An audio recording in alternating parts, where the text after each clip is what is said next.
Muito bem, vamos orar?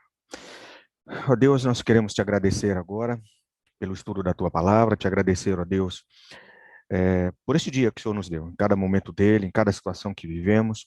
Muito obrigado, o Senhor nos guardou, tem nos protegido. Pedimos a tua bênção agora que vamos receber um pouco mais, ó Deus, do Senhor através da palavra, do estudo dela. A gente possa crescer em santidade diante do Senhor, que haja plenitude da palavra em nós, ó Deus, e que a gente possa nas tuas mãos, ser aquele instrumento que realmente o Senhor sempre desejou que fôssemos, para falar de Jesus, para falar do amor dele, do cuidado dele, para falar, ó Deus, da salvação que só ele pode ser e pode dar a cada um de nós. Obrigado, Pai. Abençoa cada lar, cada família. Eu oro agradecido e faço a nossa oração em nome de Jesus. Amém. Muito bem. Então vamos lá, né? Vamos dar continuidade aqui ao nosso estudo. Nós terminamos uma parte do estudo sobre ser um instrumento nas mãos do Senhor, dando ênfase à questão do amor, né? Falando a respeito do amor. É muito importante aquele aspecto que nós estudamos, porque não há como falar de Jesus, não há como falar de Deus, da salvação, do perdão, da graça, se nós não amarmos as pessoas da forma como Deus nos ama. Então, o amor que ele manifestou a cada um de nós é o mesmo amor que temos que manifestar a todos aqueles para os quais o Senhor há de nos levar. E um outro aspecto importante também deste ministério de falar de Jesus é o conhecimento que a gente tem das pessoas. É preciso conhecer as pessoas, saber quem elas são. É muito importante isso. Infelizmente, nesse momento em que nós estamos vivendo, é, a gente tem um conhecimento um tanto quanto raso, superficial das pessoas. Existe o lado bom, positivo de toda essa da informática, né, de todos estes aplicativos que a gente tem em termos de estar sempre próximo às pessoas, que faz com que a gente crie essa rede de amigos, né, vamos dizer assim, online, né? Mas ele nos deixa um pouco distante do verdadeiro conhecimento que nós poderíamos ter das pessoas que estão próximas a nós. Conhecer muito mais do que esse momento que nós estamos vivendo. Eu poderia estar com você durante o ano inteiro, como de fato aconteceu, de nós só nos vermos através de um aplicativo, de uma reunião como essa, mas isso não significa que nós nos conhecemos. Para conhecer um ao outro de verdade, é preciso estar bem próximo um do outro, né? Sentindo realmente a vida de um e de outro. E nesse ministério que Deus nos deu, de estar pregando o evangelho, de estar falando da salvação em Cristo Jesus, a gente tem que levar em consideração este aspecto do conhecimento, de conhecer as pessoas. E nós vamos abordar isso na Bíblia, né? Nós vamos ver esse aspecto em toda a palavra de Deus. E o ministério pessoal eficaz, que é aquele que honra a Deus e que transforma, né, corações, ele depende, sempre vai depender, de uma base de informação pessoal, eu diria plena, abundante. Né? Então, conhecer superficialmente é muito pouco para poder falar de Jesus para alguém. Eu preciso conhecer aquele alguém da forma correta para poder falar de Jesus. E você não pode ministrar bem a essa pessoa se você não a conhece da forma correta. Né? Eu não tenho que conhecer intimamente, pessoalmente, ter que conhecer profundamente a pessoa. Mas este conhecimento que eu tenho que ter da pessoa, ele tem que ser, vamos dizer assim, amadurecido nesse relacionamento que a gente vai ter com a pessoa quando da ministração da salvação, do perdão, do amor, da graça, enfim, quando começarmos a falar de Deus para esta pessoa, é o momento em que nós vamos buscar aprofundar o nosso relacionamento com esta pessoa. E foi isso que Jesus fez de uma maneira singular com todos os discípulos, né? Ele procurou conhecê-los muito bem, chamou, selecionou seus discípulos, né? E os preparou, né, para essa empreitada, né, para essa bênção que foi estar falando e pregando as boas novas da salvação. E a melhor forma que nós teríamos nas mãos para poder conhecer as pessoas é aquele velho e conhecido processo, né, antigo já, perguntas e respostas. Não tem nada melhor do que isso. Né? Através de perguntas e através das respostas, que são nos direcionadas pelas perguntas que fazemos, a gente vai descobrindo paulatinamente as pessoas, conhecendo um pouquinho mais. É lógico, e a gente vai ver isso no decorrer do estudo, né, que é preciso fazer boas perguntas para ter boas respostas, né? É preciso fazer as perguntas certas, é preciso fazer as perguntas na hora certa, e é preciso ter paciência com as respostas que vamos receber das perguntas que vamos fazer. E a gente vai ver isso no decorrer do estudo, tá? Com relação a falar de Jesus para alguém. Mas para dar um pontapé inicial, eu quero lembrá-los de Gênesis no capítulo 3. Então nós não vamos abrir aqui o capítulo para ver, porque é um capítulo bem conhecido de todos nós, a gente já estudou ele aqui, mas depois eu deixo aí só a indicação para que você possa depois dar uma olhadinha no capítulo de Gênesis 3. Aquele capítulo fala do momento da queda, né? Então, Adão e Eva, a Bíblia já começa mostrando isso, que quando ouviram a voz do Senhor Deus que andava ali no jardim, quando soprava o vento suave da tarde, eles se esconderam da presença de Deus. E é interessante porque o primeiro versículo já começa narrando exatamente desta forma. Então, a gente tem tudo ali, o que poderíamos dizer assim, de coisas boas, maravilhosas, né? A Bíblia já fala que eles iriam ter a oportunidade de novamente ouvir Deus, né? Eles iriam ter a oportunidade de ver Deus andando ali pelo jardim. E a Bíblia ainda narra que, de uma forma gostosa até de ler, né? De que naquele momento em que Deus vai conversar com Adão e Eva, era tarde, né? Era o período da tarde, e soprava um vento suave.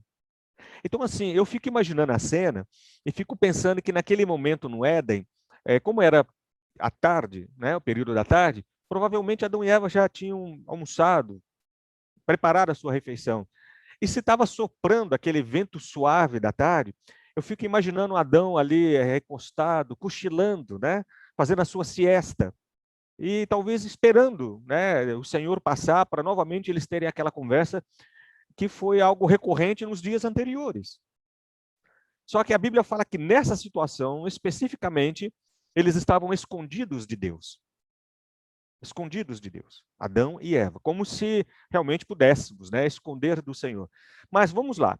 O que nos chama a atenção neste momento é que Deus faz 3 perguntas a Adão. Então ele chama o homem ali, né, e pergunta para ele: onde você está?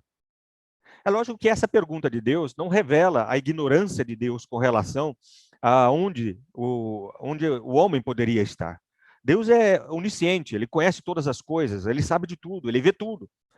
Então a pergunta de Deus era muito mais uma pergunta para instigar o homem a, na presença de Deus, se declarar e dizer: olha, eu estou aqui, né, presente, do que, vamos dizer assim, querer mostrar que Deus não sabia onde Adão poderia estar escondido. Deus sabia, com certeza sabia. Mas veja a pergunta que Deus fez: onde você está? E a pergunta de Deus não foi a pergunta do tipo: Adão, você está aí? Não, não foi essa, né? Ele perguntou: onde você está? É bem diferente. É que no nosso português, vamos dizer assim, a gente não consegue ver a diferença do que está lá no original, e às vezes quando a gente tenta traduzir, não fica tão pleno de todo o entendimento que poderia ter. Mas essa pergunta, ela revela algo muito mais profundo do que simplesmente tentar identificar a localização de Adão. Mas vamos lá. A ideia aqui não é ficar buscando teologia em cima da pergunta que Deus fez, mas ver que Deus ele fez perguntas para o homem, né? Então a primeira que ele fez foi essa: onde você está? E quando Adão responde aonde estava, Deus pergunta na sequência para Adão: quem foi que lhe disse que você estava nu? Então a pergunta agora de Deus se tornou um pouco mais específica com relação àquela situação que Adão estava vivendo, né? E Adão fala alguma coisa, responde, né? E aí Deus, na sequência, diz para Adão, né? Você comeu da árvore da qual ordenei que não comesse? Quer dizer, até mesmo antes de Adão responder essa questão de quem foi que fez com que ele visse que estava nu, Deus já engata essa segunda pergunta, né? Essa pergunta final, perguntando quem foi que você comeu, melhor dizendo, né? Você comeu do fruto da árvore que eu ordenei para que não comesse? Mas veja que então Deus trava com Adão ali uma conversa, um diálogo. E ele faz perguntas. E o objetivo destas perguntas para Adão é fazer com que o próprio homem se conhecesse em termos daquilo que ele fez. Né? Mas Deus continua, porque Adão responde, né, para Deus, ele fala, olha, foi a mulher que o Senhor me deu, ela me fez comer do fruto. Então Deus chama a mulher e também faz uma pergunta para ela. Então a Eva não escapa também dessa situação, né? E Deus pergunta o quê para Eva, né? Que é isso que você fez? É como se Deus estivesse dizendo, olha, eu havia dito para não fazer, para não comer, etc, etc, mas você fez isso, o que é isso que você fez? E a resposta que Deus estava esperando de Eva não era que, bom, eu vi a árvore lá, fui lá, tomei, não. Quer dizer, a questão é, eu sei o que você fez, você comeu da árvore, mas como assim? Qual é a parte do que eu falei, olha, está proibido que você não entendeu? É? Mas vamos lá, a questão nossa aqui é entender que Deus fez perguntas. Eu cito Gênesis 3, mas porque eu tenho como, embora Gênesis não seja, vamos dizer assim, na sequência cronológica o primeiro livro, né, escrito, mas é o primeiro livro que mostra ali a iniciação de tudo, né, Deus criando tudo, começando tudo, né? Então, eu leio Gênesis e quando entra no capítulo 3, são as perguntas que Deus faz para o homem. Quer dizer, antes disso, antes dessas perguntas, Deus não faz pergunta nenhuma para o homem. Deus criou o mundo e não perguntou para ele, está feliz, está contente, era isso que você queria? Ele não pergunta nada disso. Né? Simplesmente Deus cria e fala, é bom, cria, e novamente ele diz, é muito bom, e ele vai fazendo isso até que ele cria o homem, ele vê que o homem realmente foi feito ali, né, de uma forma abençoada, porque ele fez o homem à imagem e semelhança dele. Quando o homem toma a decisão de desobedecer a Deus, aí sim Deus começa a fazer perguntas, né, para o homem. E assim a Bíblia inteira está. Se você pegar todos os livros e na continuidade de Gênesis e em todos os livros até Apocalipse, você vai ver a Bíblia recheada de perguntas dos servos do Senhor, do Senhor para com seus servos, né? As perguntas que são feitas de uma forma muito pessoal, outras de forma bem geral, ok? Então, perguntas são os canais que nós temos para poder se aproximar bem das pessoas e conhecer bem as pessoas. Lógico que eu vou só dar um destaque aqui, né? Porque só para não deixar a coisa no vazio, mas você sabe muito bem disso. Deus chamou o homem e perguntou, Deus chamou a mulher e perguntou, e quando Deus foi se dirigir à serpente, né, que era Satanás, Deus não perguntou absolutamente nada. Ele não perdeu tempo perguntando nada para a serpente. Assim como até hoje ele não pergunta nada. Não é? Simplesmente Deus se aproximou e já declarou ali qual seria o castigo dela, ok? Então vamos lá.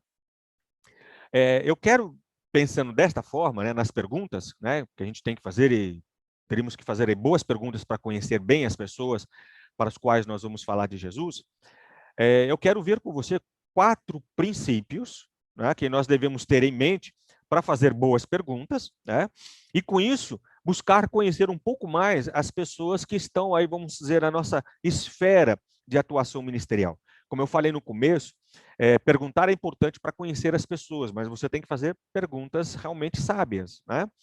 Não é simplesmente perguntar se ela gosta, você gosta de sanduíche, você gosta de refrigerante, essas coisas assim, e pensar que através de uma pergunta dessa, você vai conseguir chegar ao coração desta pessoa para saber se ela, o que ela pensa a respeito de Deus. Né? Então, a gente tem alguns princípios, isto é uma questão prática até de vivência, né?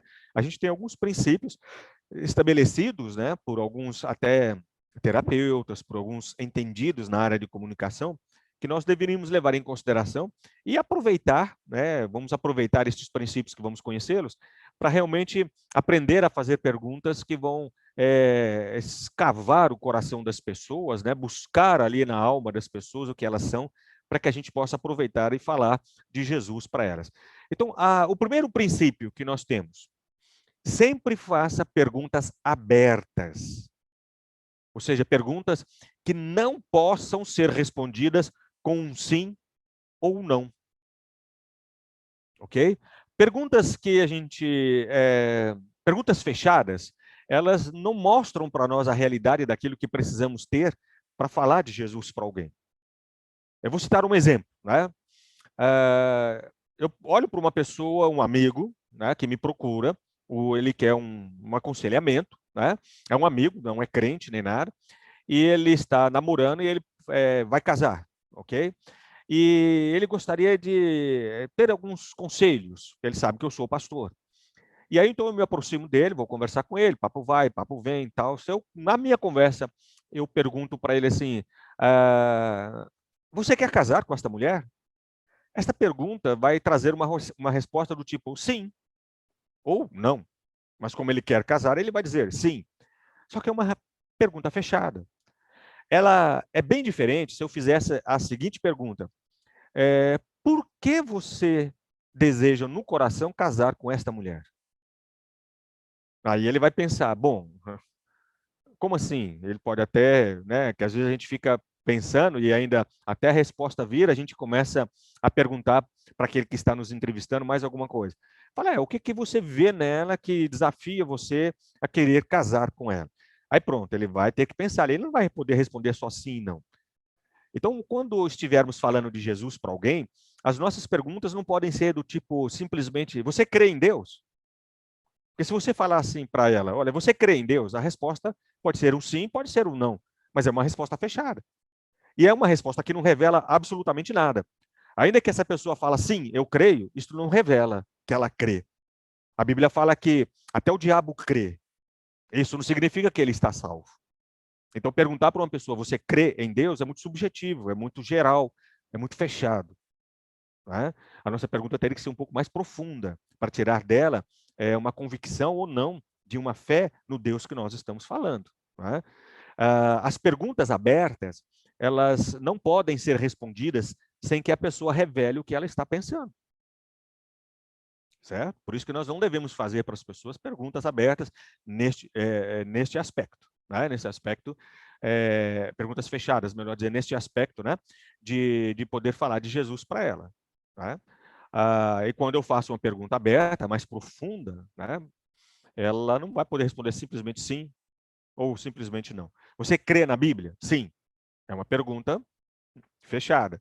Né? Eu deveria pensar um pouco mais, buscar em Deus uma sabedoria da parte de Deus para fazer uma pergunta aberta, aonde através daquela pergunta com relação à Bíblia Sagrada, eu possa chegar mais fundo ao coração daquela pessoa e tirar de lá o quanto realmente ela tem a palavra de Deus, a Bíblia Sagrada, como uma palavra viva de Deus. Perguntas abertas exigem da pessoa um exame de si mesmas, né? E respostas reveladoras. Lógico, né? Porque se a pergunta vai ser um tanto quanto mais específica, né? Vai me fazer pensar, eu tenho que tomar cuidado na hora de eu responder, porque senão vai revelar, né, muita coisa. Vamos imaginar uma situação em que a pessoa está conversando com você, e vocês estão falando sobre religião, papo vai, papo vem, toca no assunto religião, etc e tal. E a pessoa, para fechar, ou quem sabe para dizer que não está tão disposta a ouvir sobre religião, ela fala assim: não, mas a religião é tudo uma coisa só. Né? Deus é Deus em todo lugar, em toda religião, Deus é Deus. Né? Todo caminho leva a Deus. Né? Você vê que essa é uma questão muito delicada.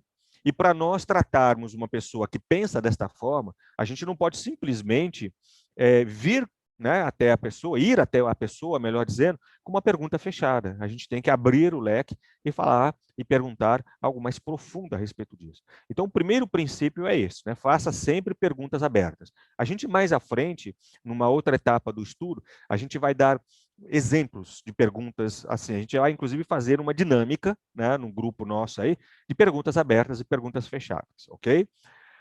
Outro princípio importante que a gente vê em fazer as perguntas sábias, né? Faça perguntas tanto de caráter geral como específico. As perguntas gerais, elas esquadriam as várias áreas da vida da pessoa, né? E veem a pessoa como um todo, ok? Agora, as perguntas específicas, elas investigam intensamente uma área da vida daquela pessoa. Vamos aqui fazer um exemplo, né, para que a gente possa entender bem esse conceito. Vocês se lembram que em alguns estudos anteriores a gente mostrou várias portas e várias daquelas portas a gente foi tratando como oportunidades para chegar à vida de uma pessoa, oportunidades que Deus nos dá para a gente se aproximar de uma pessoa. Vamos imaginar que você se encontre num corredor e, e tem várias portas neste corredor. E cada uma destas portas leva a um cômodo específico na vida de uma pessoa. Esse corredor, vamos dizer assim, é uma área generalizada, é uma área ampla, né? Que você está andando ali e verificando na vida daquela pessoa. E cada uma destas portas, ao abrir estas portas e entrar por estas portas, você está entrando numa área mais específica da vida daquela pessoa. Então, a gente é muito assim, em termos de relacionamento. Né?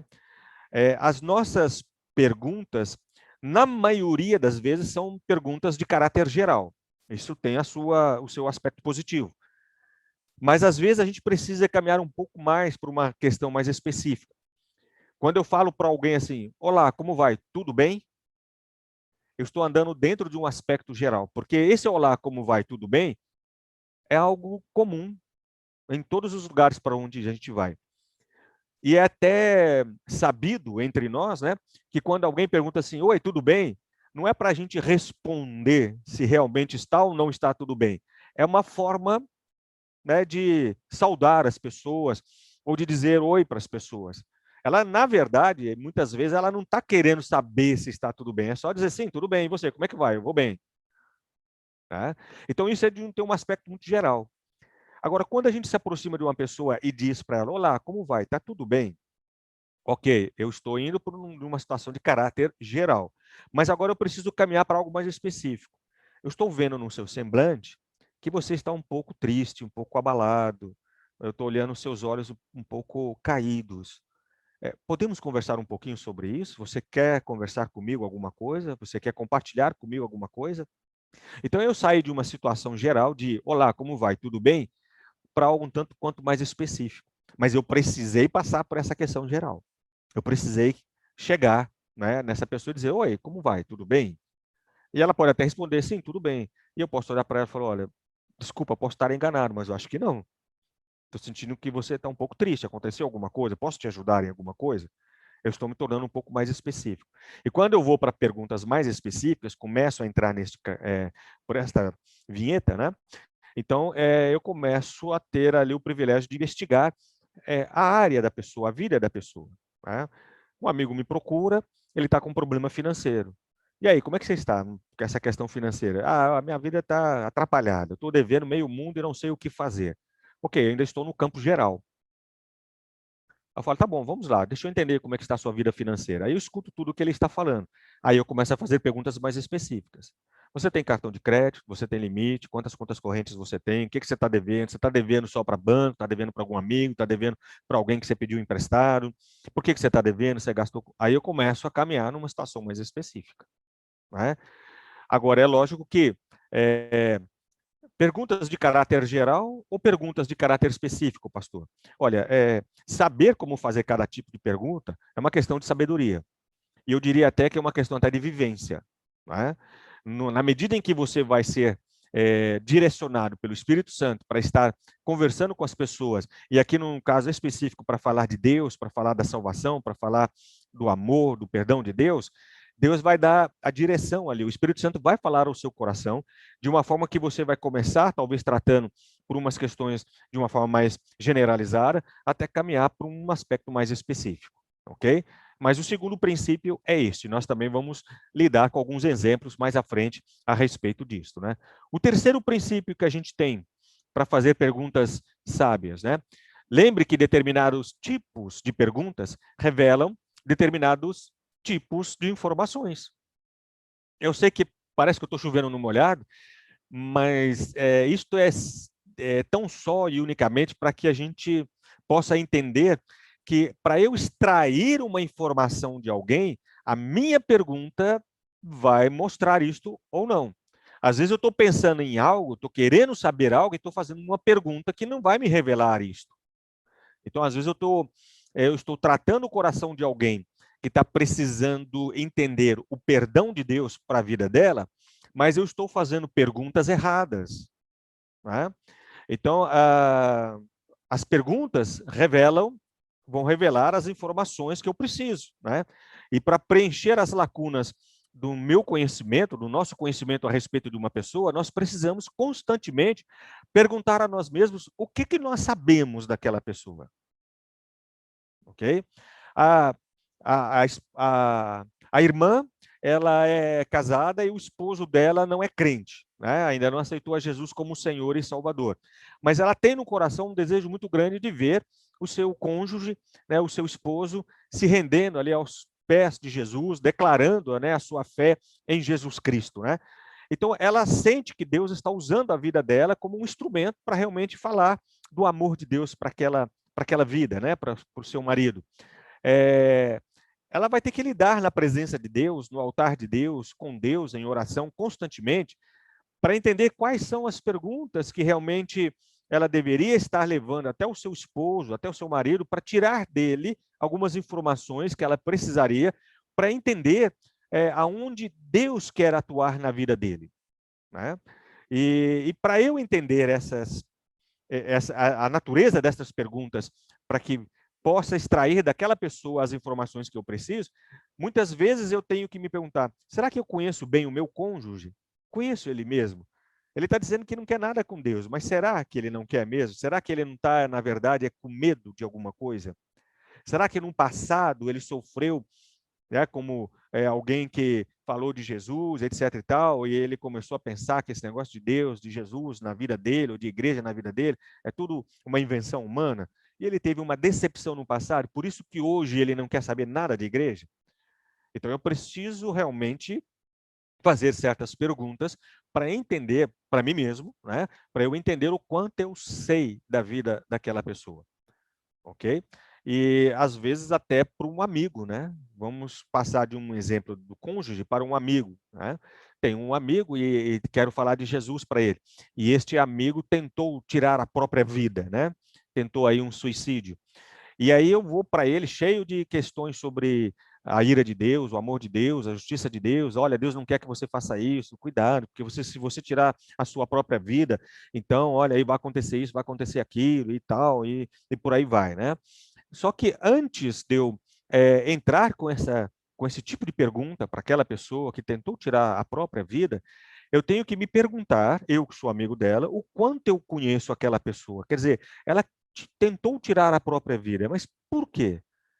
Qual foi a motivação para ela fazer isso? Por que ela tentou fazer isso? O que está lá dentro, né, que fez com que ela tentasse tirar a própria vida? Porque às vezes as perguntas que eu estou querendo tratar ou colocar são perguntas que vão querer exortá-las para que não faça mais isso. Mas antes de eu exortá-la a respeito disso, eu preciso entender o que motivou ela a tentar o suicídio. Ok? Às vezes, eu sei o que a pessoa fez, mas eu não sei como fez. Tá certo? Vou falar de Jesus, do amor de Jesus, para uma adolescente, né? E eu sei que ela não quer falar com o pai dela, ela não quer falar nunca mais com o pai, está brigada com o pai, tem ódio pelo pai, e por aí vai, né? E aí ela começa a frequentar a igreja, e a gente descobre isso, e aí a gente fala, olha, você não pode agir assim com seu pai, você tem que amar o seu pai. E a gente começa a tratar isso. Mas antes de eu chegar para esta pessoa de falar, olha, você não pode agir assim, você tem que amar o seu pai, e tal, e tal, e tal, e tal, eu tenho que entender por que ela tem ódio do pai dela. O que aconteceu? O que houve dentro da casa dela, ou seja lá onde for, que fez com que hoje ela, como adolescente, ela tem ódio do pai dela, para poder então trazer as perguntas certas, para eu ter então as informações corretas para falar de forma adequada sobre o amor de Deus para a vida daquela pessoa, ok? A gente também vai ter exemplos a respeito deste princípio.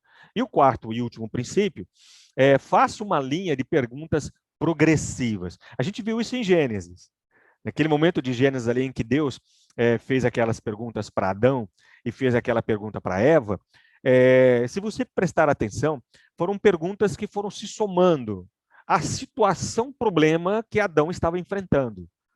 E perguntas progressivas são perguntas que a gente as faz baseadas nas perguntas anteriores, né? Ou seja, cada pergunta é baseada na informação que foi revelada na pergunta anterior. Então, eu faço uma pergunta, a pessoa responde, eu presto atenção no que ela está respondendo, para eu fazer outra pergunta em cima do que ela respondeu. Né? Eu não tenho que, de repente, já trazer a solução para aquela questão que ela está abordando, mas ouvi-la atentamente e perguntar um pouquinho mais, né? Desculpa. Portanto, deve haver ali uma ordem, né? Uma ordem, e deve haver também uma lógica na fluência das perguntas. Então, pensa na questão da salvação. Qual que é a lógica de falar da salvação, né, de Jesus para uma pessoa que não é de Jesus, que não aceitou a Jesus como Senhor e Salvador ainda? Não é chegar e falar da ira de Deus e falar de que só Jesus salva, etc. e tal. Existe uma lógica bíblica para eu falar ali. Eu tenho que entender esta lógica, né? E existem questões ali que devem ser abordadas para que ao final essa pessoa pode falar, olha, eu quero esse Jesus como Senhor e Salvador na minha vida. O que eu faço? Essas são questões importantes no ministério que a gente tem que entender, né? Essas tratativas, né, elas fluem normalmente, né? Estão conectadas ou concatenadas, melhor dizendo, umas às outras, né? E é lógico que esse tipo de pergunta desafia a mim e a você a não fazer suposições ou se contentar com informações incompletas. Porque quando eu não faço perguntas progressivas, eu fico supondo, né, se aquela resposta que ela deu é aquilo mesmo, etc. e tal. Então, se ela respondeu, eu escuto direitinho e continuo perguntando até eu ficar satisfeito com a informação que eu precisava ter para poder tratar o coração daquela pessoa, a vida daquela pessoa. Né? Eu estou doente. Ok, você está doente. Muito bem. O que você tem? O que você está sentindo? Eu estou sentindo dor de cabeça. Legal, dor de cabeça. Então, você está doente, está com dor de cabeça. Mas a sua dor de cabeça, você almoçou hoje? Não almoçou? Você comeu? Você tomou o café? Não tomou? Não tomou? Porque às vezes a pessoa, né, fica sem tomar um café, fica com dor de cabeça. Aí eu continuo ali. Eu não simplesmente vou pegar o remédio e dar para ela tomar, para sarar a dor de cabeça. Não. Por que ela está com dor de cabeça? Será que é por alguma questão da alimentação? Será que é por ansiedade, preocupação, medo? Será que a dor de cabeça foi um susto, um mal-estar? Tem uma razão de ser, ok? Então tá, eu vou deixar esses 4 princípios, né? E depois a gente vai entrar novamente em cada um deles para tratar de uma forma, vamos dizer assim, destrinchada, né? E conhecer na prática aquilo que deveríamos fazer. Mas por quê? Por que eu tenho que entender tudo isso, pastor? Porque eu preciso compreender a importância redentora de boas perguntas. A gente citou exemplos de perguntas comuns, simples, né, que a gente possa fazer para um, para outro, a respeito dos problemas de um e de outro. Mas lembra que o foco é falar de Jesus para aquela pessoa. Então, eu preciso saber quais são as boas perguntas que eu tenho que ter ali no meu coração, na minha mente, né, que vão direcionar a minha conduta, né, àquela pessoa, para falar da obra redentora de Deus. Tá bom? Então, vou orar com você aqui neste momento e aí a gente volta para nos despedirmos, que já falta aí só alguns minutinhos. Pai, nós queremos te agradecer mais uma vez por este dia que nos deu. Te agradecemos agora pelo final do estudo, da palavra que o Senhor trouxe ao nosso coração. Pedimos a Deus que sejamos sempre tratados pelo Teu Espírito, para que sejamos nas Tuas mãos servos maduros, fiéis, ó Deus, comprometidos realmente com o Senhor na seara, de maneira que possamos sempre sermos direcionados e sensíveis à direção do Teu Espírito, às pessoas para poder falar do Teu amor, falar da Tua graça, falar da salvação em Cristo Jesus. Nos abençoa agora no final desta noite, esta noite fria, Deus, gelada, mas que a gente possa descansar na certeza de que o Senhor há de aquecer o nosso coração com a Tua presença, com o Teu amor. No nome de Jesus, oramos e agradecemos. Amém.